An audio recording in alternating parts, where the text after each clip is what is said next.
O Glauber ainda outro dia esteve numa sessão da Comissão de Segurança Pública e teve uma participação muito enfática, mas ficou no discurso. Ele se contrapôs a parlamentares que pensam diferente dele, de forma muito vigorosa, mas no discurso, não nos punhos, né? Mas a esse ponto chegou a política brasileira, né?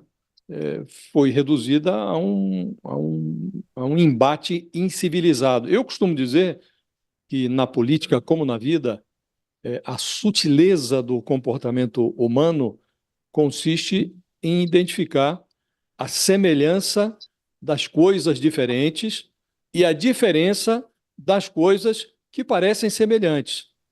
Os esquerdistas e os ultradireitistas, bolsonaristas ou não, eles se consideram superiores uns aos outros, mas eles têm uma dificuldade para distinguir o despudor do decoro, né? Confundindo uma coisa com a outra, acaba se igualando, igualam-se as diferenças. Não é possível você resolver diferenças na base da porrada, né? Não é isso que significa a política. A política foi uma invenção humana para que as diferenças se dissolvessem na negociação. É evidente que é difícil resistir a provocações de um grupo como o MBL, que realmente se notabiliza pela provocação rasteira, né? Agora, para se diferenciar, o deputado Glauber precisaria ter outro comportamento, porque senão se iguala tudo na base da porrada. E isso tem se tornado uma prática no Congresso. Ainda outro dia estava, no final do ano passado, o deputado Washington Quaquá, que é vice-presidente nacional do Partido dos Trabalhadores, deu um bufete na cara de um outro deputado, o Messias Donato, no plenário. Os dois se desentenderam, o Lula estava presente, tinha sido vaiado. Aí o Quaquá chama, usa uma expressão homofóbica para se referir ao Nicolas Ferreira, que é o bolsonarista mor no Congresso, e dá um bufete nesse Messias Donato. E essa desqualificação do Quaquá passou para o PT como algo natural. Ele agora está respondendo aí, representaram contra ele no Conselho de Ética também, mas ali não, nada vai adiante, não. Mas representaram na Procuradoria-Geral da República e o processo foi adiante. Esse Nicolas Ferreira, por sua vez, antes de ser chamado de viadinho, veja a expressão que utilizou o vice-presidente do PT, antes de ser chamado de viadinho pelo Quaquá, ele tinha subido a tribuna da Câmara, fantasiado lá com uma peruca loira, para pronunciar um discurso transfóbico no Dia Internacional da Mulher. Então, essa desqualificação se tornou comum no Congresso Nacional. Houve um outro episódio em que um deputado federal, bolsonarista também, um tal de Gilvan da Federal, agora tem da Federal, capitão isso, capitão aquilo, é muito comum esse tipo de coisa no Congresso Nacional. Esse sujeito se desentendeu com um petista, que aliás tem a infelicidade de ter o nome do ex-ministro da Economia do Bolsonaro, chama-se Paulo Guedes, e os dois se meteram ali num bate-boca no plenário do Congresso, quase foram às vias de fato, tiveram que ser separados, né?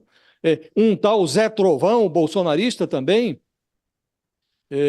se envolveu numa confusão, numa sessão em que estava depondo lá, prestando esclarecimentos na Câmara, na Comissão de Segurança Pública, o então ministro Flávio Dino. Esse Zé Trovão se desentendeu com um Duarte Júnior, que é do PSB lá do Maranhão, e partiram também para agressão física. Então não é isso, o parlamento não pode se resumir a isso. Um parlamentar como o Glauber, que se considerou ofendido por um personagem que estava ali nos corredores do Congresso, tem outras formas de reagir que não os empurrões, os pontapés.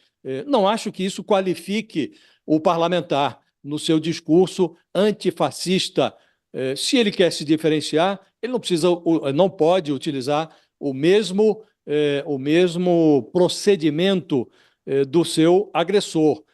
Não se reage à violência, pelo menos no ambiente parlamentar, não se reage à violência e à desqualificação com mais violência e mais desqualificação. E aí, Thales? Bem, eu concordo plenamente com o Josias. Discordo só num pontozinho em que ele fala a esquerda e a ultradireita bolsonarista. Eu acho que a ultradireita e a ultraesquerda radical e ditatorial pode ser a autoritária, etc. Mas há matizes entre a esquerda e a direita que não são como não são iguais.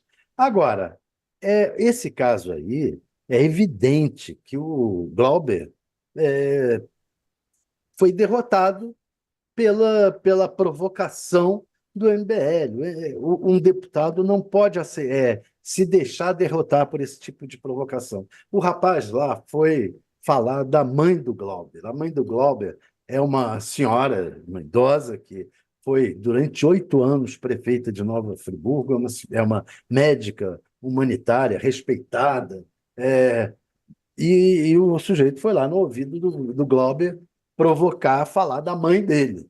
Aí o Glauber perdeu as estribeiras, mas está errado.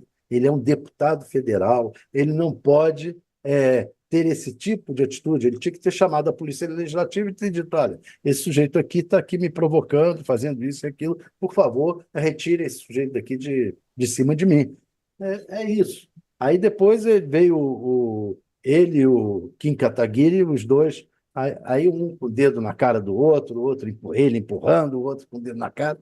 Também fizeram um espetáculo lamentável no Congresso, na Câmara.